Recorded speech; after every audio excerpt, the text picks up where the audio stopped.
सरस्वती महाभागे विद्ये कमललोचने विश्वरूपे विशालाक्षी वित्तां देहि नमोस्तुते। सरस्वती महाभागे विद्ये कमललोचने विश्वरूपे विशालाक्षी বিদ্যাং দেহি। এখানে দুটি কাহিনী বলা হয়েছে যে মাঘ মাসে সরস্বতী পুজোর আগে কুল কেন খেতে নেই। এর পিছনে অনেক দ্বিধা দ্বন্দ্ব কৌতূহল প্রশ্ন, তার জন্য আমি আজ সেই উত্তর নিয়ে এসেছি। আর তার সাথে আরেকটি মজার কাহিনী আছে দেবী সরস্বতী আর লক্ষ্মীর ঝগড়া নিয়ে, আর সরস্বতীকে নিয়ে আর দেবী সরস্বতীকে নিয়ে একটি ছোট কবিতা। তাহলে চলুন আজকে শুনে নিই আমাদের কবিতা কাহিনী। বলতে পারো সরস্বতীর মস্ত কেন সম্মান? বিদ্যে যদি বলো তবে গণেশ কেন কম যান? সরস্বতী কি করেছেন? মহাভারত লেখেননি। ভাব দেখে তো হচ্ছে মনে তর্ক করাও শেখেননি। তিন ভুবনে গণেশ দাদার নেই জুড়ি পাণ্ডিত্যে, অথচ তার বোনের দিকেই ভক্তি কেন চিত্তে? সমস্ত রাত ভেবে ভেবে এই পেয়েছি উত্তর, বিদ্যা যাকে বলি তারই আরেকটি নাম সুন্দর। বার্তাকু কার্তিকে বর্জং মূলং বা বদরং মাঘে, অর্থাৎ বেগুন কার্তিক মাসে খাওয়া বারণ, আর মূলা ও বদ্রি ফল অর্থাৎ কুল মাঘ মাসে খাওয়া যায় না। এবার আসি কেন কেন খাওয়া যায় না, কারণটা একটা আছে, সেই কারণটা এবার বলি।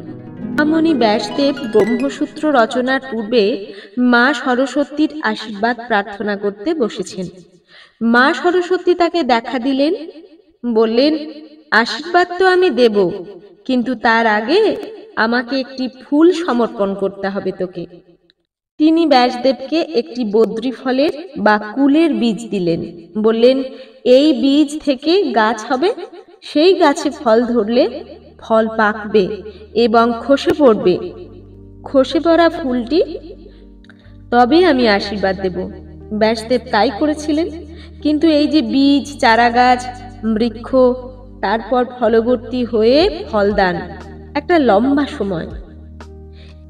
এই পুরো সময় ধরে তিনি ধ্যান করেছেন, অর্থাৎ অধ্যবসায়, ধ্যান এবং শ্রম, এইটি সাফল্যের মূল মন্ত্র। মা সরস্বতী কুলের আড়ালে ধৈর্য ও অধ্যবসায় এবং শ্রমের শিক্ষা দিলেন।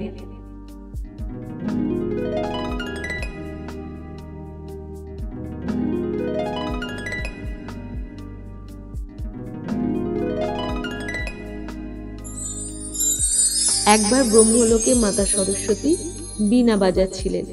সেই সময় লক্ষ্মী দেবী সেখানে এলেন। দেবী সরস্বতী মাতা লক্ষ্মীকে বললেন, দেবী লক্ষ্মী, তুমি কেন ব্রহ্মলোকে আসো না বলো তো? তখন লক্ষ্মী সরস্বতীকে বললেন, আমি খুব ব্যস্ত থাকি কিনা, সব সময় জনকল্যাণকর কাজে একটুও সময় পাই না যে এখানে এসে দুদণ্ড তোমার মতো বীণা বাজাবো। বীণা বাজাবার ফুরসত কোথায়? এই বলাতেই দুই দেবীর মধ্যে বেঁধে গেল দ্বন্দ্ব। এই কথায় দুই দেবীর মধ্যে দ্বন্দ্ব শুরু হয়ে গেল।